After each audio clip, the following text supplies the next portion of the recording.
From the studios of Ave Maria Radio in Ann Arbor, this is Veterans Radio. And now, here's your host, Gary Lilly. Good morning, America. This is Gary Lilly. I'm your host this morning, as you just heard, here on Veterans Radio. And in the booth is Bob Gould. Left, your left side. Airborne. Your left side. Airborne. 1, 2, 3, 4. 1, 2, 3, 4. Your left, your right, your airborne. That's right. We're airborne. Hoo-ah. Hoo-ha. It's good for you. Good of you to come in this morning, Bob. I know that we pulled you in from your morning PT, but we need you here, brother. I was going to bike to the station, but I decided not to. And who's in the booth with you? I got Aaron right here, our Irwin? Irwin, our assistant man. How you doing, Irwin? I'm good. Yeah, he's good. Good morning, Irwin. Okay, we got a pretty good show lined up. This is going to be interesting for all the veterans out there. We've got 2 lawsuits. One that's, a lawsuit that was just won, and we've also got a trial that's going to be taking place on one of our troops over there in Iraq, and we're going to find out a little bit more about that. This is a follow-up to a show we had back in May on, was it Colonel Chisani? So we're going to find out what's new on that trial. We've got some news this morning, though, don't we? Yes, sir. I got some news right here. There will be a meeting of the Veterans of Modern Warfare this Tuesday at 7 p.m. at the American Legion Hall in Saline, Michigan. That's awfully important for these homecoming troops to join veterans organizations, Bob. They have no idea how much it helps them. And it's not just one of those things where you sit around and tell war stories like people think. These are guys that are exchanging experiences and learning about health care and other benefits. Sounds cool. That'll be this Tuesday at 7 o'clock. A soldier is suing to stop his 5th tour. This has nothing to do with the protest of the war. I have nothing but respect for the people on the ground. So says Army Reserve Sergeant Eric Boda of Port St. Lucie, Florida. Last Thursday in Palm Beach, Florida, Boda filed a petition in U.S. District Court asking the court to block his deployment. Boda says he can better serve his country as a defense contractor and by finishing college. An Army spokeswoman said that although the services sympathize with hardships of soldier, Boda is under an 8-year contract. He enlisted in October 2000. You know what? When you wear the khaki tuxedo, you dance where they tell you to. I can't imagine doing 5 tours. That one tour of Vietnam was enough for me. Yeah, good luck to him on that one. Next item: soldiers defend body armor's performance and conduct at Fort Belvoir, Virginia. Thanks to the Army's body armor, soldiers are volunteering dramatic personal accounts of lives saved and injuries avoided. Their first-hand personal accounts of what happens demonstrate confidence in what the Army is doing to protect them. The Interceptor body armor is a modular system that features an outer tactical vest with hard protective plates.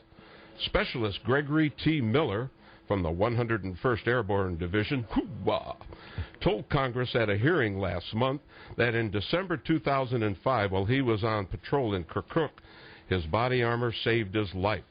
He was hit in the back by a sniper with what was supposed to be an armor-piercing round. At first, Specialist Miller, who wound up with a bruised back, said he didn't even realize he had been hit. When the round was pulled from his armor back plate, ballistic tests identified it as a 7.62 armor-piercing round. I trust my gear, he told the congressional panel. When he was asked why, he replied matter-of-factly, it saved my life. Brigadier General R. Mark Brown, the Army's Body Armor Program Executive Officer, has repeatedly asserted that the Army has provided soldiers with the best, most protective body armor, bar none. He resents the fact that soldiers' families have been misled by conflicting media reports that left them concerned that the Army might not be doing all it can to protect its soldiers. And he further states, I want to assert the American public, the soldiers and their families, that they have the best equipment when and where they need it. Good to hear that. That's really encouraging, because that's all you do here is that they're not protected. I've seen demonstrations of that body armor. I had no idea, though, it would stop an armor-piercing round. Armor-piercing round. That's impressive. Army takes immediate action to deliver backlog mail at Walter Reed. The U.S. Army took immediate steps to deliver about 4,500 pieces of delayed mail, some bearing postal dates of May 2006. The undelivered mail was discovered last week at the Walter Reed Army Medical Center's Hospital Brigade Mail Room. Mailing of the delayed items is to be completed by the beginning of July 2007. Today, soldiers living in the barracks now have their own personal mailboxes and do not have to retrieve mail from a consolidated mailroom. The Army realizes how important the mail is to a soldier's morale, and the Army is taking immediate steps to address this matter, so says the Army's Walter Reed Army Medical Center's Deputy Commander, Brigadier General Mike Tucker. Walter Reed receives over 27,000 pieces a day, an average of monthly volume of over 500,000 pieces of mail. That's you ask any troop out in the field whether they want food or mail. They want mail. We've got a lot of welcome homes this morning, don't we? Yes, we do. Welcome home. Each week on Veterans Radio, we welcome home servicemen and women who've been stationed around the world in the service of our country. A Welcome Home Warrior ceremony on Saturday, July 7th, was held in honor of 40 soldiers who returned home to Roseland, Ohio. The U.S. Army Reserve troops send gratitude back to the community for all the letters and care packages sent to them. A special thanks went out to Carol Alexander of Operation Thank You. On Tuesday, July 10th, the 594th Transportation Company of the 101st Airborne Division Sustainment Brigade returned home to Campbell Army Airfield, Fort Campbell, Kentucky. They had been deployed in the Middle East for 1 year, delivering supplies to our troops in Iraq and Kuwait.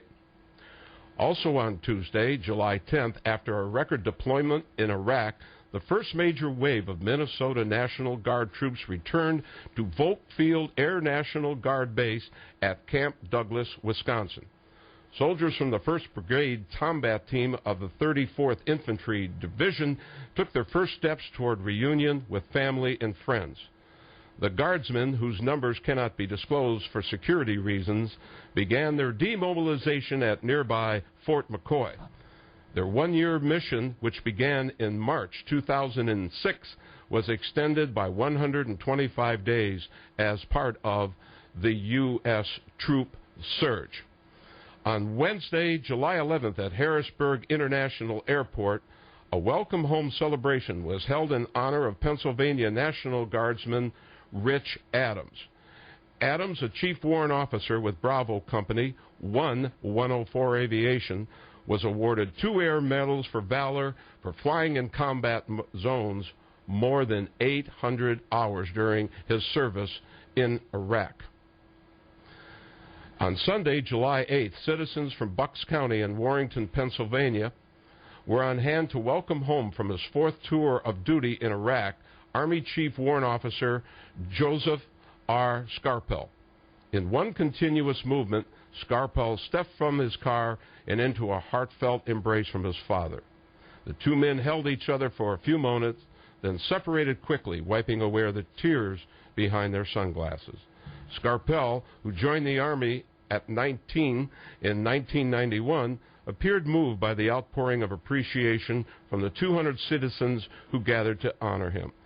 Thanking the crowd, he said, "This is amazing. It's great to be home."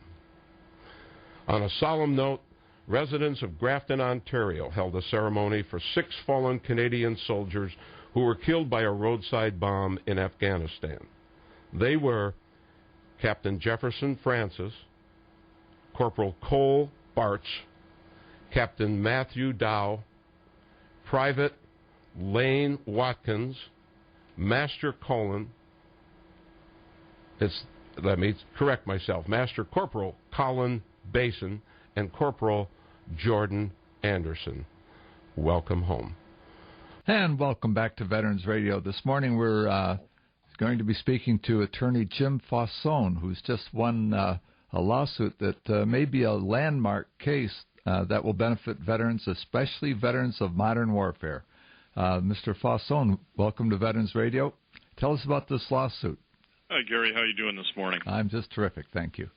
Our firm is handling a case for a veteran by the name of Arvid Brown. He lives up in Flint, Michigan. He served over in Saudi Arabia in the 1991 period with the Army, doing logistics, transportation, all that stuff that everybody can relate to. And while he was over there, he had the occasion to be bothered by those sand flies over there and received all kinds of sand fly bites, and in fact had medical treatment as evidenced by his service medical records of sand fly bites. When he discharged and came back to Michigan and returned to the private sector where he was a mechanic and maintenance man, he started having health problems that nobody could seem to find a answer to. That sounds a little familiar, and he went through a couple of Persian Gulf War registry exams, one in 1994 and one in 1996. The VA couldn't put their finger on what it was that he had, and he suffered, quite frankly, horribly. Became totally debilitated, unable to work, had to stop working. And like many men returning from their duty, came back, got married, and started a family. With all kinds of weird problems, light sensitivity, all kinds of gastrointestinal problems, headaches, stiffness in the joints, just pain from head to toe. Fortunately, he and his wife weren't going to take no for an answer, and his wife Janice, in particular, was just a tiger at trying to get to the bottom of this question. The VA never did, although they had all kinds of diagnosis, they never did come up with what it really was. And finally, a private physician up in Flint, Dr. Forrestal, in 2000, had him tested for leishmaniasis, which is the disease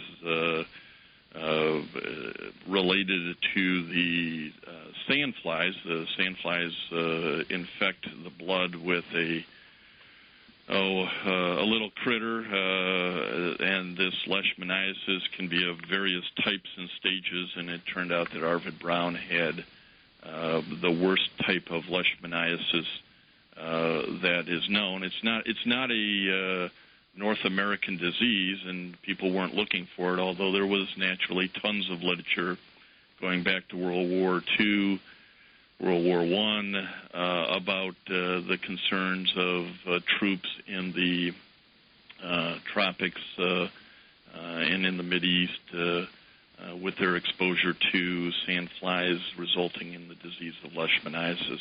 What are the symptoms, Jim?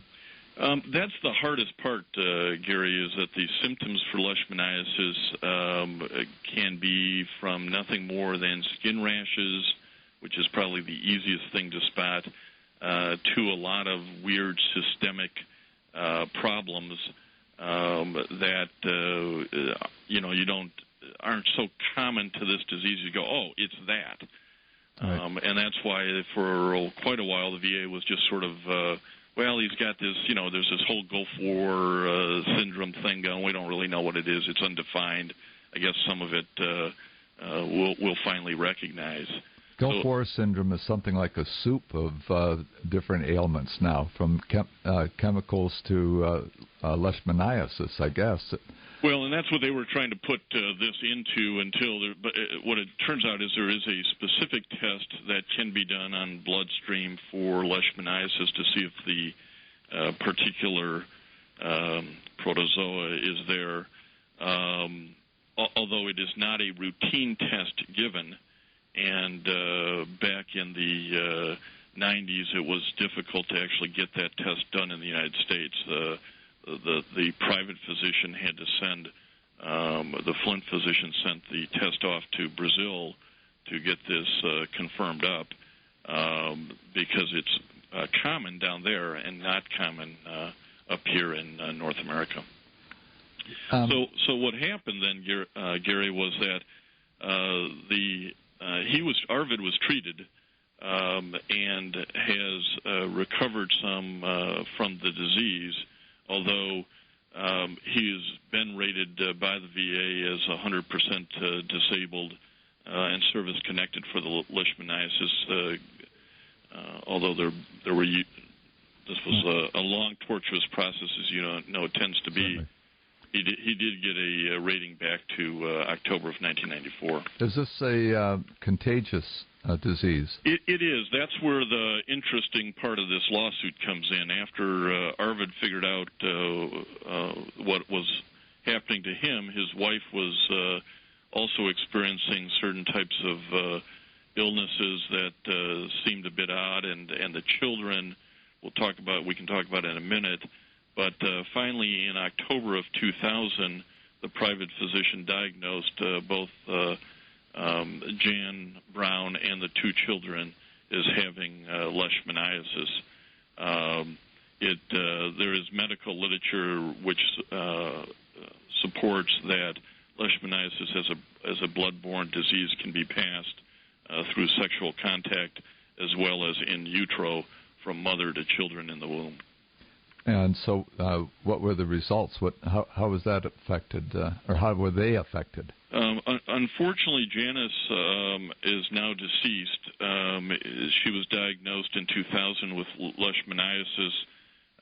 By 2001, Social Security had concluded she was 100% disabled because of leishmaniasis. In 2005, she developed a strange liver cancer that quickly took her life. The doctors that we have looking at this believe that the leishmaniasis, which is sort of a low-grade infection in your body's always fighting this until it's properly and completely treated.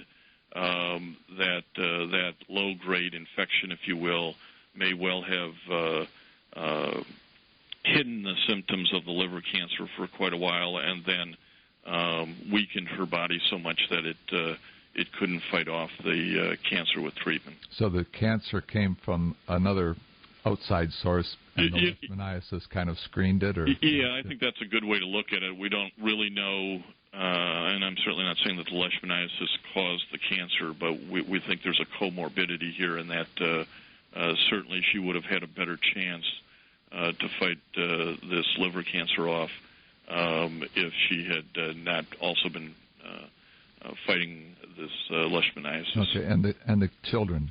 The children both have been confirmed of having leishmaniasis as well, and they are severely handicapped mentally. There is some concern that the passing of the leishmaniasis from mom to them in the developmental stages in the womb may well have been what caused their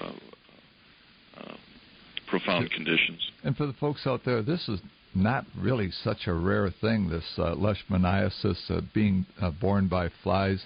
In 2004, 3,400 troops from the Colombian Army who were operating in the jungles down in the south of their country developed leishmaniasis, and there were 360 more cases in 2005, and 13,000 cases all told in Colombia in 2004 alone.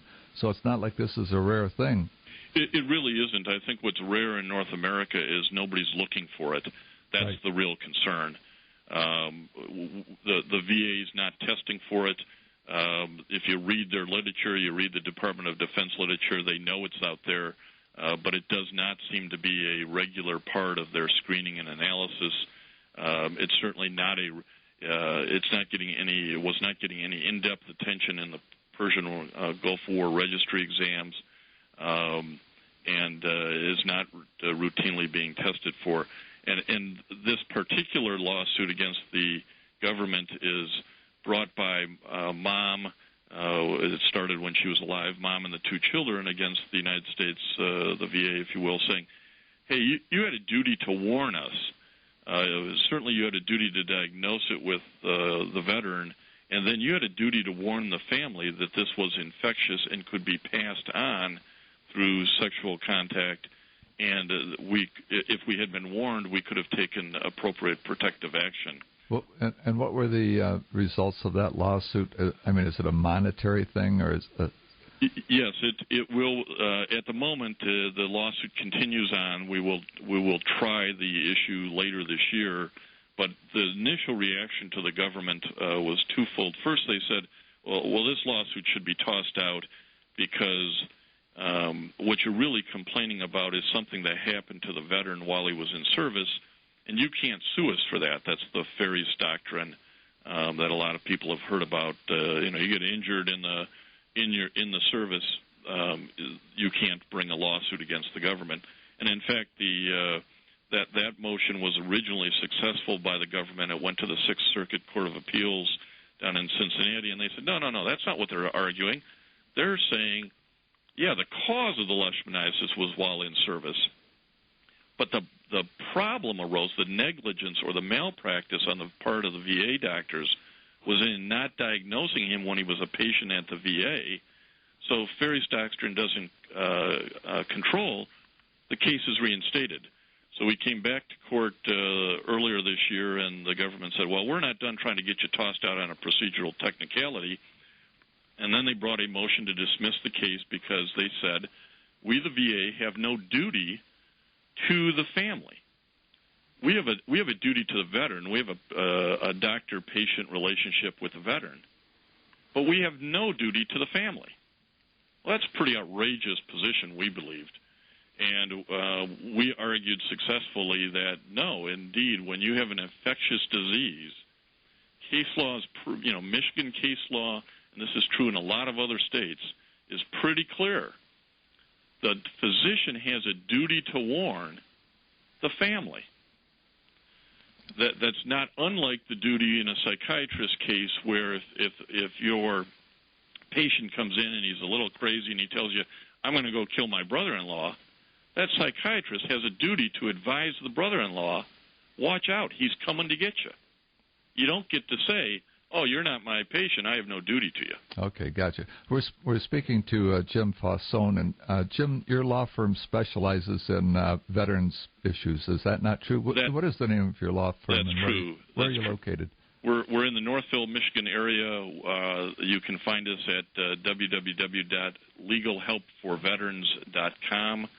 Our firm is Fausone and Bond, and we specialize in veteran disability claims. We're one of the largest practices in the nation on veteran disability claims. Okay. And as a result of those claims, we also have a fairly sizable Federal Tort Claim Act practice against the government on these types of VA medical malpractice. So when you're talking about this particular case and these issues, it's not like you were just did some research for this one particular case. And I bring that up because it sounds like you speak with authority on some of these issues that face veterans.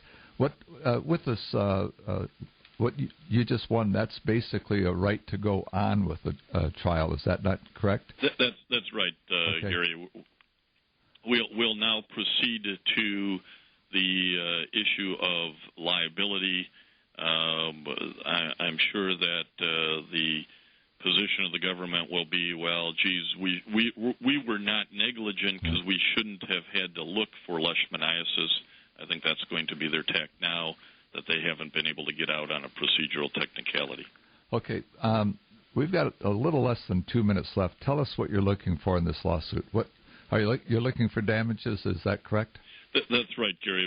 What you're allowed to do under the Federal Tort Claim Act is ask for a monetary amount in damages to satisfy the pain, suffering, past medical bills, future medical bills that will result from the negligence of the VA hospital. Well, the government's going to fight you tooth and nail, I'm sure, because if you win, this opens up a whole new avenue for veterans and their families over and above leishmaniasis. I mean, it could be from PTSD, Agent Orange, what have you, things that veterans suffer that their families in turn suffer from. Is that not true? I believe you're right. We have been somewhat surprised at the government's tact in this, and it's clearly they recognize there's a much bigger issue here, and they do not want to have to justify their actions not only to veterans, but also, my goodness, to their families. There you go, because let's say there's 25 million veterans alive today, and an average of 2.5 family members. What have you got? 75, 60 million people that have a possibility for a claim against the government. That's right, and I think there is a much bigger issue here that they need to attend to. And again, our position is this was all known. The fact that you didn't look for what leishmaniasis is, the medical research is there. The DOD did the research. So I'm not. I think we're on pretty solid ground. Jim, thanks for being on Veterans Radio this morning, and keep us posted on this case as it proceeds. I think it's one that's important to veterans for a lot of different issues, and their families for a lot of different issues, if you are successful in it. We will we'll keep you posted and keep up the good work on Veterans Radio. Thanks again. Thanks, Jim Gary. Fausone of Fausone and... Bond. Bond. Okay. Thanks again, Jim. Thank you. And we'll be back after this announcement. The Medal of Honor is the highest award for valor in combat given a member of the Armed Forces of the United States. There have been over 3,400 recipients of the nation's highest award. This is one of them. Second Lieutenant Erwin Bleckley attempted a second supply drop in spite of heavy enemy fire on the first drop. Details after this. Bleckley, with his pilot, left their airdrome near Benarville, France, late in the afternoon on their second trip to drop supplies to a battalion of the 77th Division, which had been cut off by the enemy in the Argonne Forest. Having been subjected on the first trip to violent fire from the enemy, they attempted on the second trip to come still lower in order to get the packages even more precisely on the designated spot. Their plane was brought down by enemy rifle and machine gun fire from the ground, resulting in fatal wounds to Bleckley, who died before he could be taken to a hospital. The Medal of Honor series is a production of Veterans Radio.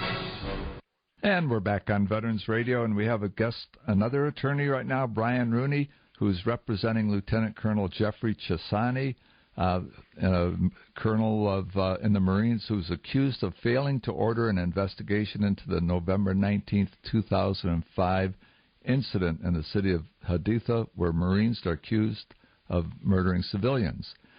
Mr. Rooney, thank you very much for being here, and welcome to Veterans Radio. Tell us about this.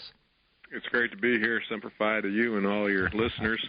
I was a CB. I was surrounded by you guys over in the country. Right. I did 8.5 years, and my brother's in the Army, so very proud tradition. I'm glad to be here.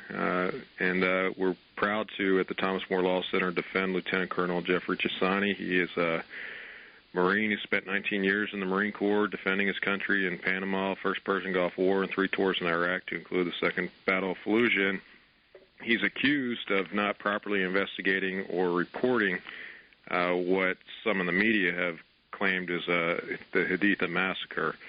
It really and rightfully is the Battle of Haditha, and it's the battle that the Marines did very well in and won the battle, and as Marines should be celebrated instead of chastised. But right now we went through an Article 32 hearing, which is like a grand jury hearing for Lieutenant Colonel Chisani, and that investigating officer, who was not a lawyer and did not really understand the whole process, recommended that he go forward to a trial, unfortunately, but we do have 5 days to talk to General Mattis, the convening authority, who's called the Warrior Monk, and we think we have a good chance to talk him out of sending us to a court-martial, because he, of all the commanding generals out there in the Marine Corps, doesn't seem to be one that's afraid of politics and what the media may say about him. So we're going to ask for a personal appearance before him, and hopefully we'll get it.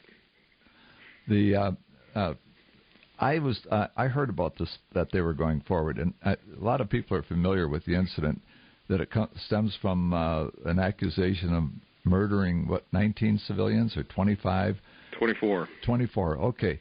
And the charges were brought, actually the incident was brought forth by a reporter who heard about them from 2 Iraqi civilians who said that they witnessed it. Later on, residents said that they didn't know who those 2 were. One of them claimed to be a police officer. The police department or the police post said, we never had anybody here like that. Is that correct?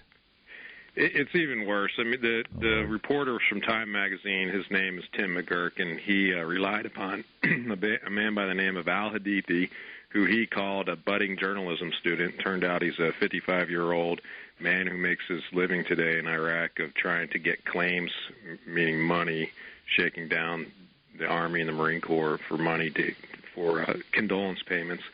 And then the other guy's name was Al Mashandani, and he was a stringer, as they call him, for Reuters for a while, and the Marine Corps sent him to Abu Ghraib for 5 months because of his ties to insurgency. Both of them had ties to insurgency, and McGurk based his whole story on those 2.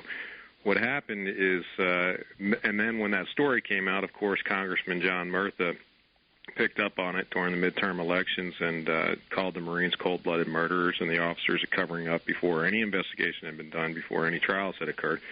And it's important to note that the first shooter that was involved in this case, because the only other cases that have gone have been officers for, dereliction type things, but the actual one of the first guys involved in it, the investigating officer in that case last week, who himself is a judge advocate and former combat veteran, said that he does not believe the government's version of events. It doesn't meet with the forensic evidence. It doesn't meet with the testimonial evidence. The Iraqi witnesses are incredible and cannot be believed.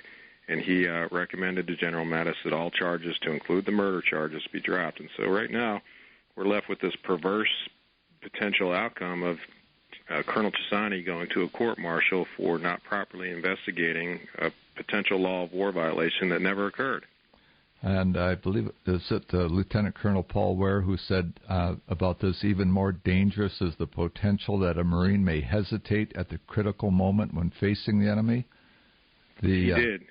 And that's one of the reasons the Thomas More Law Center took the case, just besides the fact that Colonel Chessani is a great man and a good Christian man with 5 young children that he homeschools. But the fact of the matter is that this case goes to the heart of the way the Marine Corps fights. It's an aggressive force.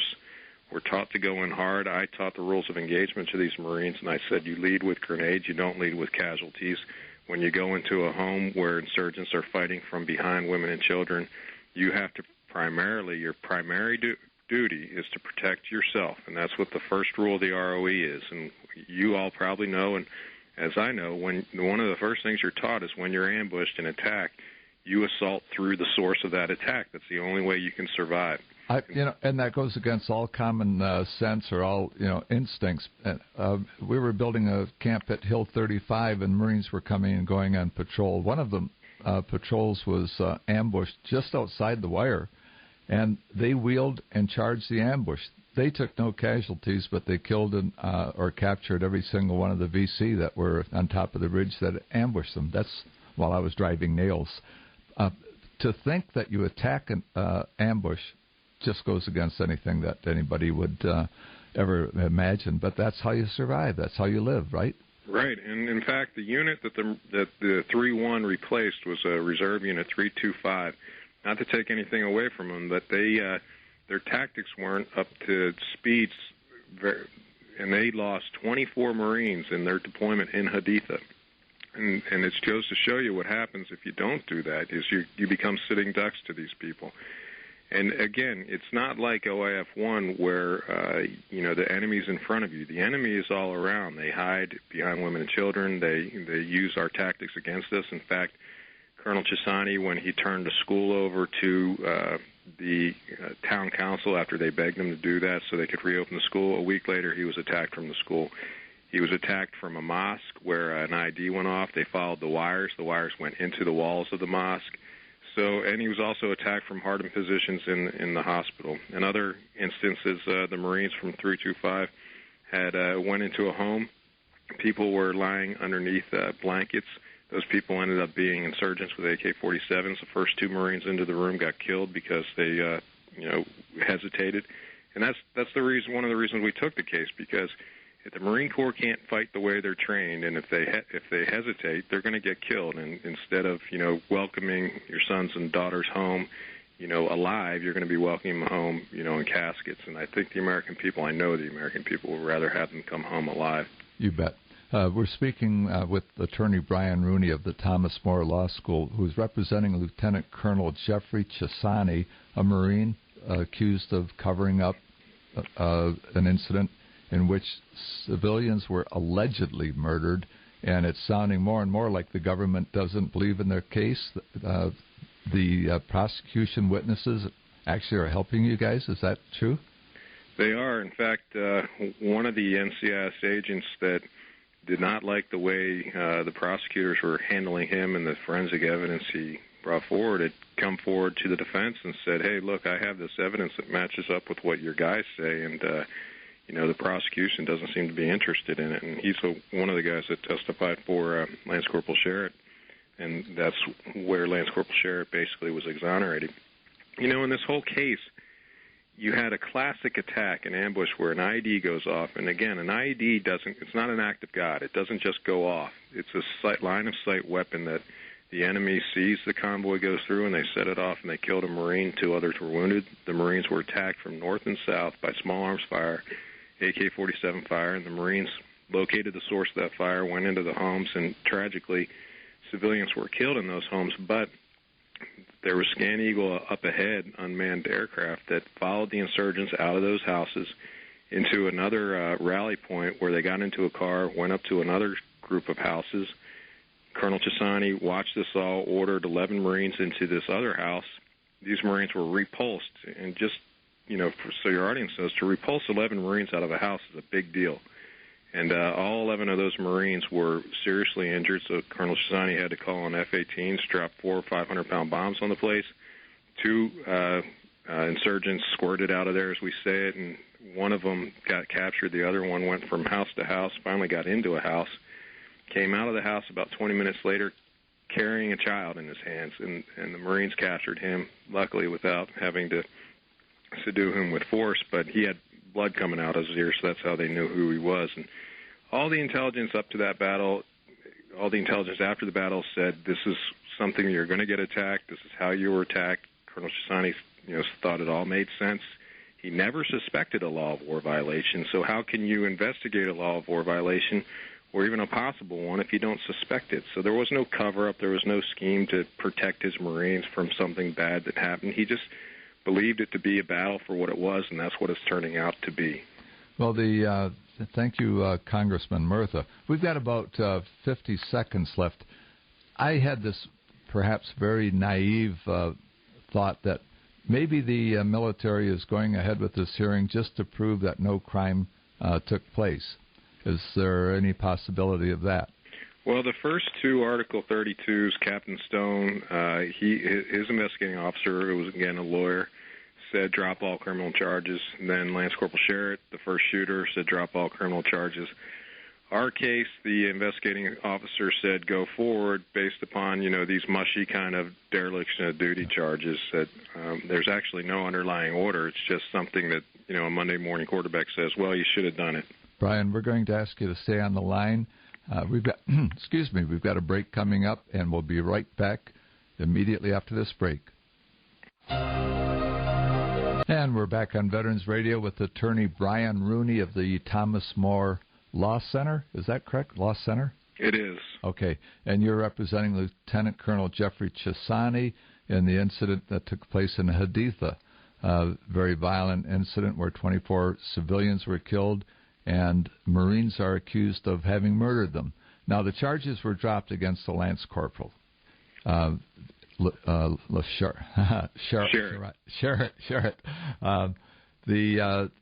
So he's out of it. There's 2 Marines left and Colonel Chisani left under possibility of prosecution. Is that correct? Lance Corporal Tatum's trial starts, or Article 32 starts on Monday. And then Staff Sergeant Waterich starts the week after that, I believe. And then Captain McConnell, who is the company commander for these Marines, starts in August. So those are the people left. And there's actually an intelligence officer, Lieutenant Grayson, that still has to go. Everybody besides our guy has been recommended not to go forward to trial. So, unfortunately, we may have to go to trial, but, I'm very comfortable going before a jury of our peers that, are probably going to be combat veterans, that the standard is a very high standard. And, Colonel Chisani, of anybody, should be given the benefit of the doubt, given the service to his country and what he's done for his country. So, I'm very comfortable with that aspect of it. So you're representing Chisani, and the enlisted men are being represented by their own attorneys. Are they outside attorneys or inside attorneys, did you say?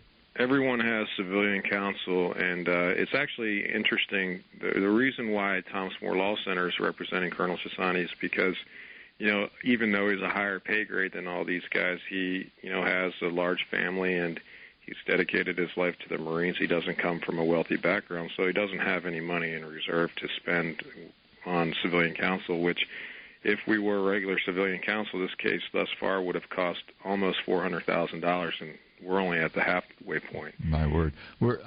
Brian, we've got a caller on the phone, Joe from Ann Arbor. He has a comment. Joe, welcome to Veterans Radio. What do you have to say? Thank you, Gary. Good morning, everybody. Good morning. This is a very sensitive subject, I think, and I've got a little bit, 2 cents worth of input to put into it. I was a amphibious tractor crew chief in the late 60s in the Marine Corps, and they found out that I could read and write and chew gum at the same time, so they made me a court reporter legal clerk, and I was transferred to headquarters Fleet Marine Force Atlantic in Camp Lejeune, and I was totally astounded at what I saw there. Coming from an Amtrak battalion, we were basically line soldiers and doing what we were told and in the dirt. And when I went there, it was like going to a civilian bureaucratic administrative job. And the high-ranking enlisted and the high-ranking officers who worked there were more concerned with next pay grade and CYA and pleasing their superiors. And it was almost like they had an unspoken agenda to stick it to the Marines who did the slightest infraction of any kind of rules. And it was just a crazy system. I didn't feel right being even part of it. I had to do my duty, obviously, do what you're told. But I was offered on the day I got released from active duty to stay in. The Marine Corps would pay for me to finish up my undergrad and pay for me to go to law school. They wanted me to become a JAG lawyer. And at that point, I was so fed up with the system, I just said, thanks, but no thanks. And by the way, I'm out of here.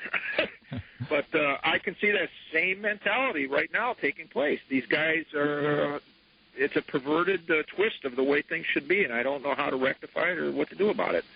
Well, Joe, thanks for your comments on that. Brian, is this what you've seen? Well, as I got longer in the tooth in my time in the Marine Corps, and as the war, waxed on more and more and became more unpopular in some circles in this country, the breadth of what was investigated by NCIS became much larger. And when you start pointing the spotlight on specific actions in combat at, years down the line, you start getting into, serious problems about, prosecutors and convening authorities worried about what the press might say, worried about, what their next fit rep might say. And I started noticing that a little bit, and I was very uncomfortable with that. And when you went to these Article 32s, what you should be concerned about is, the right outcome occurring, not necessarily winning, meaning, you're going to court-martial or you get a conviction. It's also interesting to note that a lot of the trials thus far that have gone, or the Article 32s that have gone thus far, have been the two people that have said, don't go to court-martial, or either retiring or have plans to retire in their future. And in our case, I don't believe our investigating officer is retiring. In fact, he's, I'm sure, hopeful to go forward. So this bears out basically what Joe has said, is that you're saying that the people that are saying dismiss them don't have to worry about their future career, and the one that's saying let's go forward with this does have his future career to look at? Well, I mean, if you're looking at it, I don't know what their actual motivations are. I hope it's not that, but sometimes the actions speak louder than words. And I understand what position you have to take. Joe, are you still on the line? Yeah, I'm still here, Gary. Okay. You said you saw this a great deal, and what can people do if, from your standpoint of having worked inside the system?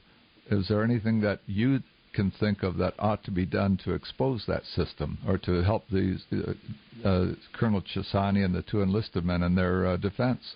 Oh, I think the greatest thing anybody can do is bring the light of day to it and make it more well known to the general population. But I think also, unfortunately, a lot of company grade and line officers are trusting of this group to do the right thing. They're thinking there's a justice scenario involved, and I think after a certain point, justice is not the prime directive of some of these people in the Judge Advocate General's office. I think brownie points or whatever. It's almost like they have a hidden agenda, and it's kind of real analogous to the civilian legal population. They seem to be going against the grain of society. Well, I agree with the fact that we need to get this out more as far as the reality of what occurred, especially since the left-wing media is the only ones, for the most part, have picked up on the whole salacious aspect of massacre, but trying to get the truth out. And we have at the Thomas More Law Center been doing that, and through radio stations like yourself. And it's important because our message resonates with people. That it makes more sense than what Al Hadithi and Al Mashandani say, than what what we're saying is it resonates more with what people expect and understand the Marine Corps way of doing things. But I will say, in defense a little bit of the system, since I was in it for so long, is that it is primarily a good system, and when we do get to the trial part of it, we are going to be judged by a true jury of our peers. They're going to have to outrank Colonel Chessani. I would imagine most of them are going to be combat veterans themselves, so they're going to be the ones sitting in judgment of Colonel Chessani, and they're not afraid. My experience with juries in the military is they listen to what their duties are, and they're not afraid to make a tough decision. So, and I also have to say that judge advocates, they all have A-plus personalities, and they all, want to win. And when they get an assignment, some unfortunately think winning is convictions, and that's not necessarily the truth. Yeah, I agree. There's a little bit of overzealousness on the prosecutor's point. It's kind of analogous to those two border guards who are serving time right now for shooting a drug dealer in the back as he's trying to escape this country again. Well, we've got about a minute to wrap up. Joe, thanks a lot for your insight from the trenches of the judge advocate system. Take care, Gary. You bet. And Brian, you don't get to choose the jury here, do you? We don't. General Mattis actually chooses them, but all we can do is hope in the system. And my experience in the system is, for the most part, it's been a very good system. So hopefully that's what will happen in this case. And people can learn more about our case on our website at thomasmore.org. Good. And more spelled with one O. More is spelled with one O. I wondered why I couldn't find it, because I was doing the two O's. Right. Well, Brian, and are you on there that they could do? How would they do the search once they got on the Thomas More website? You go under the topic of family values, because we believe patriotism is a family value, and then they can read all the stories about Lieutenant Colonel Chessani. Thank you very much for being on Veterans Radio, Brian Rooney, and we look forward to talking to you in the future when you're telling us about the great victory and how these Marines were exonerated. Thank you. God bless, and Semper Fidelis. And to you too, sir. Well, that's awfully interesting stuff here for veterans.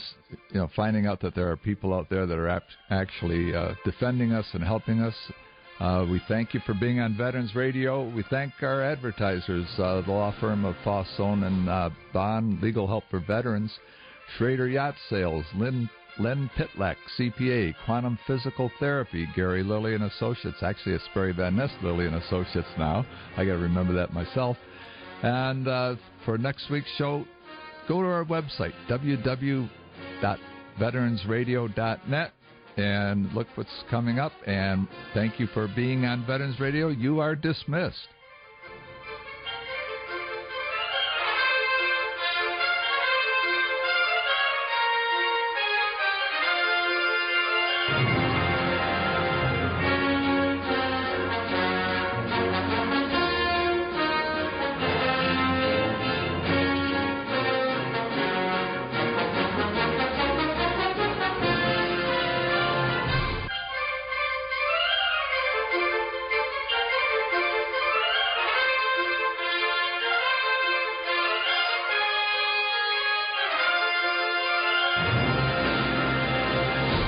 The opinions expressed on this program are those of our guests and are not necessarily those of Veterans Radio or this station.